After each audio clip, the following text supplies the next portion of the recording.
Hello, friends. How are you all? I hope you all are in good health. I am back with the part 2 of the video Bitcoin. It is a very useful and informative video for all the beginners to learn. Please like, subscribe, and share to my channel for more tech related informative topics, and don't forget to press the bell icon for new video notifications. Now, let's get into the video. Previously, we are discussing about transactions. Transactions lets users spend satoshis. There are two types of transactions: com- coin-based transaction, regular transaction. Coin-based transaction. New bitcoins are introduced into the system in every block as the very first transaction reward for solving a proof of work problem. Regular transactions are used to transfer existing bitcoins amongst different accounts. Nodes in the Bitcoin network are broadcasted and the transaction XYZ. Each transaction is prefixed by a 4-byte transaction version number. Bitcoin pairs are miners with set of rules to use to validate it. Each transaction has at least one input and one output. Each input spans the satoshis paid to a previous output. Each output then waits as an unspent transaction output until a later input spends it. Each input spends a previous output. The main part of the transaction is 0, the main part of the transaction 1, and each output waits an unspent TX output until a later input spans it. An output has an implied index number based on its location in the transaction. The output also has an amount in satoshis which it pays to a conditional payback script. Anyone who can satisfy the condition of that payback script can spend up to the amount of satoshis paid to it. A script includes its outputs which sets the condition that must be fulfilled for those satoshis to be spent.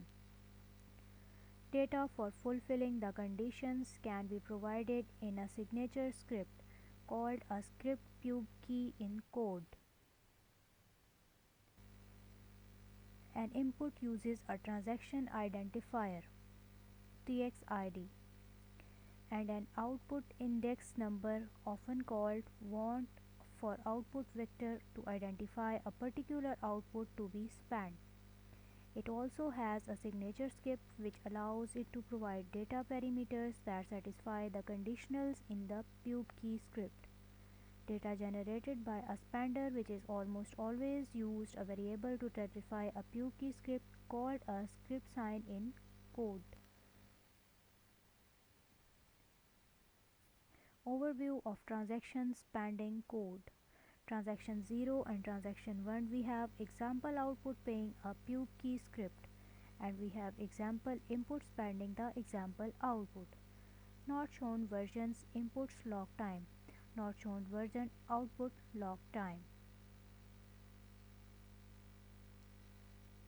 Transactions. Alice and Bob scenario.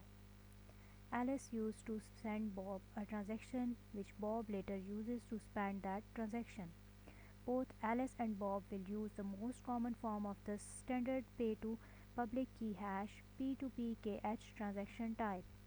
Bob must first generate a private public key pair before Alice can create the first transaction.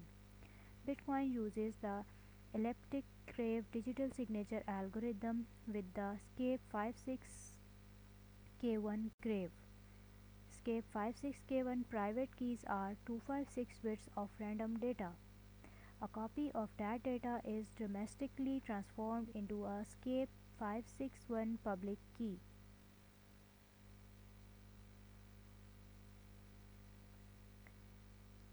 The public key is then cryptographically hashed. Bob provides the public key hash to Alice. Public key hashes are always almost sent encoded as Bitcoin address, which are base 58 encoded strings containing an address version number, the hash, and an error detection checksums. Once Alice has the address and decodes it back into a standard hash, she can create the first transaction. A standard P2PKH transaction output containing instructions are called the public key script or script public key. Alice broadcasts the transaction and it is added to the blockchain. The network categorizes it as an unspent transaction output. Sometimes later, Bob decides to spend the UTXO. He must create an input which refers the transaction Alice created by its hash, called a transaction identifier. Create a signature script, a collection of data parameters which satisfy the conditions Alice placed in the previous output's public key script. Signature script are also called script sigs. So guys, that's it. That's the end of my today's video. I hope you people learned a lot from my video. Please like, subscribe and share to my channel for more tech related informative topics, and don't forget to press the bell icon for new video notifications to come. Thank you so much for watching. I'll be back with the part 2 of this video next part 3 of this video next time.